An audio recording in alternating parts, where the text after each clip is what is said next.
স্ত্রীর পাপ বা অন্যায়ের শাস্তি কি স্বামীকে ভোগ করতে হয়? এই বিষয়ে শাস্ত্রে আসল ধারণা একটু পরিষ্কারভাবে বুঝে নেওয়া দরকার।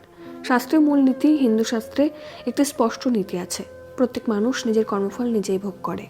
শ্রীকৃষ্ণ গীতাতে বলেছেন, যে যেমন কর্ম করে সে তেমনই ফল পায়। অর্থাৎ স্ত্রীর পাপ স্ত্রীর ফল, স্বামীর পাপ স্বামীর ফল। অন্যের পাপ সরাসরি কেউ ভোগ করে না, তাহলে কেন মনে হয় স্বামী কষ্ট পাচ্ছে? এখানে একটা সূক্ষ্ম বিষয় আছে। এক, সংসার একটি যৌথ জীবন, স্বামী স্ত্রী একসঙ্গে থাকে, তাই একজনের ভুল কাজে সংসারের সমস্যা আনতে পারে। সেই সমস্যার প্রভাব অন্যজনের ওপর পড়তে পারে, কিন্তু এটা কর্মফল ভোগ নয়, এটা পরিস্থিতির প্রভাব।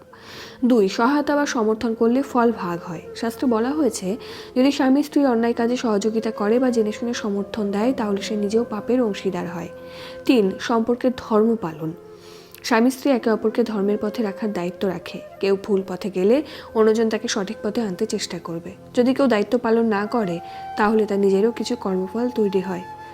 সহজভাবে বোঝো, স্ত্রীর পাপ স্বামীকে সরাসরি ভোগ করতে হয় না, কিন্তু স্ত্রীর কাজের প্রভাব স্বামীর জীবনে কষ্ট আনতে পারে। আর যদি স্বামী সেই পাপে জড়িত থাকে, তখন সে নিজেও দায়ী। শাস্ত্রের দৃষ্টিতে কর্ম ব্যক্তিগত সংসারের ফল যৌথভাবে অনুভূত হয়। ধর্মপরায়ণ স্বামী ও ভুল পথে স্ত্রী।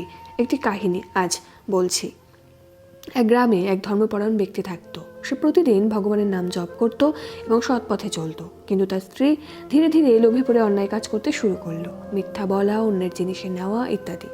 স্বামী তাকে বারবার বলতো, এগুলো পাপ, এগুলো বন্ধ করো, নইলে কষ্ট পাবে। কিন্তু স্ত্রী কথা শুনলো না। কি ঘটলো পরে? সময়ের সাথে সংসারে অশান্তি বাড়তে লাগলো, স্বামীর মনে কষ্ট এলো, আর্থিক সমস্যাও দেখা দিল। তখন লোকেরা বলল, স্ত্রীর পাপের জন্য স্বামী কষ্ট পাচ্ছে। আসল সত্যটা কি? একদিন একজন জ্ঞানী সাধু এসে বললেন, না, স্বামী তার স্ত্রীর পাপের ফল ভোগ করছে না। তিনি বোঝালেন, স্ত্রী তার নিজের পাপের ফল পাবে, স্বামী কষ্ট পাচ্ছেন কারণ সে সেই পরিবেশে আছে, কিন্তু স্বামী নিজে পাপ করেনি, তাই সে পাপের ফল পাবে না। সাধু আরও বললেন, যদি স্বামী স্ত্রীর অন্যায় কাজ সাহায্য করত, তাহলে সে নিজেও পাপের ভাগিদার হতো। এই কাহিনী থেকে তিনটি বড় শিক্ষা। কর্ম ব্যক্তিগত, যার পাপ তার ফল অন্য কেউ সরাসরি ভোগ করে না, কিন্তু সংসারে থাকলে অন্যের কাজের কারণে কষ্ট আসতে পারে। সমর্থন করলে দায়ী হয়, অন্যের পাশে দাঁড়ালে নিজেরও পাপ হয়। শাস্ত্রের আসল কথা হলো, নিজের কর্ম ঠিক রাখো, অন্যকে সঠিক পথে আনতে চেষ্টা করো।